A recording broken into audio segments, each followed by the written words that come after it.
कागज के टुकड़े के एवज में पूरे बिहार में बुलडोजर लेकर करके दलितों को घर को उजाड़ने का काम कर रही है। ऐसी सरकार को हम लोग बताने के लिए और माननीय उपेंद्र कुशवाहा को विचारों को जन जन तक पहुंचाने के लिए आज हम लोग गया से शुरुआत करने जा रहे हैं। गया जिले के कुजापी में दलित संवाद यात्रा को लेकर बैठक आहूत की गई। दलित संवाद कार्यक्रम में अनुसूचित जाति प्रकोष्ठ के अशोक राम ने बताया कि मौजूदा सरकार में दलितों का शोषण किया जा रहा, उनके जमीन पर अधिकार जताना, शिक्षा में घोटाला, रोजगार के नाम पर जनता को बरगलाना यह मौजूदा सरकार के जुमलेबाजी हैं। उन्होंने ये भी बताया कि अधिकतर सरकारी स्कूलों में केवल दलित के ही बच्चे पढ़ते हुए नजर आ रहे हैं। साथ ही साथ ये भी बताया कि सरकार की यह नीति है कि दलितों को दबा कर रखें और उन पर राज करें। इन्हीं मुद्दों को लेकर उपेंद्र कुशवाहा के तत्वाधान में दलित संवाद यात्रा शुरू होगा। आज हम लोग राष्ट्रीय लोक जनता दल अनुसूचित जाति प्रकोष्ठ के तत्वाधान में पूरे बिहार में दलित संवाद यात्रा का शुभारंभ गया जिला से हम लोग कर रहे हैं। संवाद यात्रा में राष्ट्रीय लोक जनता दल के सुप्रीमो माननीय उपेंद्र कुशवाहा जी के संवादों को जन जन तक पहुंचाने का कार्य आज से हम लोग शुरुआत किया है। जिस प्रकार से बिहार सरकार खास करके दलितों पर बुलडोजर चलाने का एक नीति शुरुआत किया है, इन बातों को खुलासा करने के लिए हम लोग जन जन की ओर जाने के लिए आज से शुरुआत किया है। ये सरकार जब से नीतीश सरकार बनी है, उनको मैं याद दिलाना चाहता हूं कि जब आप सरकार बनाए थे तो दलितों के लिए बोले थे कि 3 डिसमिल जमीन हम आपको देने का काम करेंगे, लेकिन वो जमीन तो आज तक वही आप लोग नहीं कराए। लेकिन ज्यादातर देखेंगे कि आहर पर रोड के किनारे या गरमजरुआ जमीन पर दलित लोग बसे हुए हैं। सरकार एक कागज के टुकड़े के एवज में पूरे बिहार में बुलडोजर लेकर करके दलितों को घर को उजाड़ने का काम कर रही है।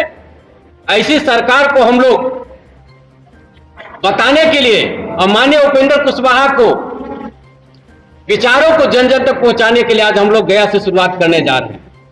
मित्रों, आप लोग जानते हैं कि जो सरकार चल रही है, सरकार की नीति और नीयत दोनों में बहुत ज्यादा डिफरेंसेस है। बहुत कुकलवाने बातें करते रहे हैं। आज इसको एजुकेशन की बात करें, शिक्षा में घोटाला इनके पास हुआ। हमारा छात्रवृत्ति की जो बात हुई, उस छात्रवृत्ति को आपने रोड नहर बनवाने का काम किया। आज बताइए, सरकारी स्कूल में 99% गरीब के बच्चे पढ़ते हैं और खास करके दलित के बच्चे पढ़ते हैं। आज तक जुलाई महीना शुरू हो गया है, अभी तक किताब उनको मुहैया नहीं कराया गया है। ये सरकार वही पुराना नीति लाना चाहती है जो राजा महाराजा का नीति था कि इनको अनपढ़ रखो, जाहिल रखो और राज करते रहो। इन्हीं बातों को मैं बताने आया। ये सरकार पुराने दिनों को, राजशाही जिंदगी को फिर स्थापित करना चाहते हैं। इन्हीं सरकार को आगाह करने के लिए आज हम लोग गया के धरती से एकत्रित हुए हैं। आज से शुरुआत हम लोग करेंगे। माननीय उपेंद्र कुशवाहा जी के बातों को मैं जन जन तक पहुंचाने का काम करूंगा। माननीय उपेंद्र कुशवाहा जी दलित की बात करते हैं, अति पिछड़ा की बात करते हैं और ऐसे गरीब मजदूर की बात करते हैं जिनकी हक को छीना जा रहा है। सरकार बताती है कि हम 3 डिसमिल जमीन गरीबों को दे रहे हैं। बताइए कि मैं सरकार से पूछना चाहूंगा कि 3 डिसमिल मिला कहाँ, मिला कब और किसको मिला, कभी प्रकाशित नहीं किए हैं आप। जो लोग आहर पर बसे हुए हैं वो कौन है, कहां से आए हैं, कौन समाज से आए हैं, इस सारा हिंदुस्तान जानता है कि आहर पर, पोखर पर बसने वाले दलित लोग होते हैं और उन पर बुलडोजर चलाकर और घर से वंचित करते हैं, उस जमीन से भी वंचित करते हैं जो सदियों से उनका अधिकार है। आजादी से पहले उनको हक नहीं मिला था। बाबा साहब भीमराव अम्बेडकर ने संविधान बनाकर भारतवर्ष में, भारत की धरती पर उनको, भारत की भूमि पर उनको अधिकार दिलाने का काम किया। उस अधिकार को माननीय वर्तमान की सरकार, बिहार की सरकार छीनने जा रही है और छीन रही है। आज दलितों पर अत्याचार किया जा रहा है, दिन पर दिन हिंदुओं का हत्याकांड हो जा रहा है, किनको मारा जा रहा है, कौन पिटा रहा है? दलित पिटा रहा है, अनुसूचित जाति लोग के पिटा रहे हैं। आज दलित समाज यात्रा आज से 2 जुलाई से हम लोग शुरुआत करेंगे और पूरे बिहार में हम लोग चलाएंगे और माननीय उपेंद्र कुशवाहा जी के विचार को मैं पूरे बिहार में घर घर तक पहुंचाएंगे। और मैं बिहार की सरकार से मांग करना चाहूंगा कि जो आपने सरकार बनाई है वो सरकार निकम्मी है, वो सरकार को हटना होगा।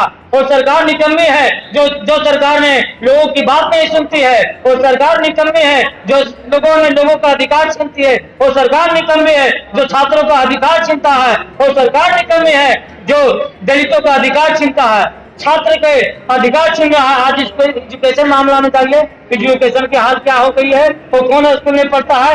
दलित के बच्चा पढ़ता है? कौन लोग पढ़ता है? अमीर का बेटा पढ़ता है? नहीं। आपने दोहरी नीति, शिक्षा में दोहरी नीति लागू कर दिया। मैं मांग करना चाहूंगा भारत सरकार से और बिहार सरकार के बिहार में एकल शिक्षा प्रणाली होनी चाहिए। चाहे गरीब का बेटा हो, चाहे मजदूर का बेटा हो, चाहे डीएम कलेक्टर का बेटा हो, एसपी का बेटा हो, सब एक स्कूल में पढ़ेगा, तब जाके शिक्षा में सुधार होगा। अपना परिचय दे। जिलाध्यक्ष जितेंद्र पासवान, राष्ट्रीय लोक जनता दल। बैठक हो रही है, क्या क्या मुद्दे पर चर्चा की गई? आज मैंने तो दलित की संवाद यात्रा स्टार्ट की है 2 जुलाई से, और यहाँ पर इस सरकार को सोचना होगा और जानना होगा कि आप एक बार सोचिए उन दलितों के बारे में। सबसे पहले आप दलित के बारे में सोचिए जिनकी आप वोट से आज राजा की तरह उस कुर्सी पे डटे हुए हैं। आज उसी कुर्सी पर इन्हीं के वोटों से आप बैठकर आज पूरी दोहरी नीति का चाल चल रहा है। क्या उन दलितों का अधिकार नहीं है जो आप कर रहे हैं? बताइए, इतनी सारी घटनाएं, वो दलितों के घर जो आपकी जमीन भी नहीं रहते हुए फिर भी आप लोग अपनी नीति स्टार्ट कर रहे। उस जमीन पे क्या आपका अधिकार है?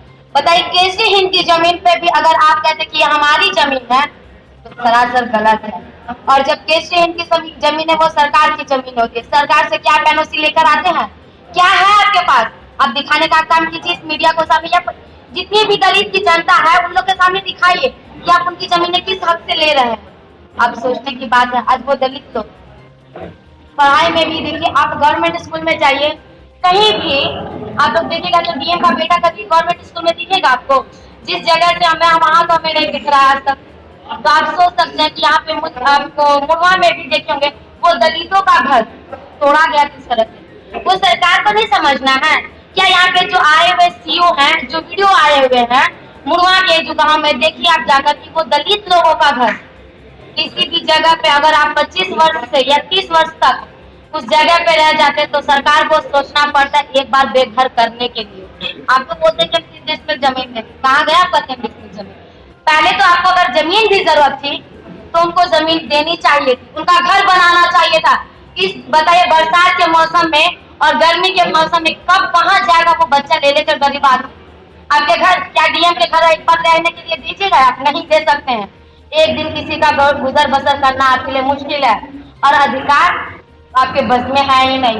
आप तो छीनने का काम करते हैं। इसी को लेकर आप लोग? बिल्कुल, हम लोग इसी को लेकर निकले हुए हैं और हम बताएंगे सरकार को भी कि जो हमारे उपेंद्र कुशवाहा जी माननीय राष्ट्रीय अध्यक्ष महोदय हैं, इनकी बातों को समझिए, इनके विचार को समझिए और आगे उनकी हाथों को मजबूत कीजिए, जिससे कि आपको कॉलेजियन सिस्टम में भी वो आपको सबसे पहले अगर यहाँ पर आवाज उठाने का अगर काम किए हैं तो सिर्फ और सिर्फ उपेंद्र कुशवाहा जी आवाज उठाने का काम किए। मैं हंसपुरा दक्षिण क्षेत्र संख्या 4 से जिला पार्षद हूँ, पुष्पलता मेरा नाम है और आगे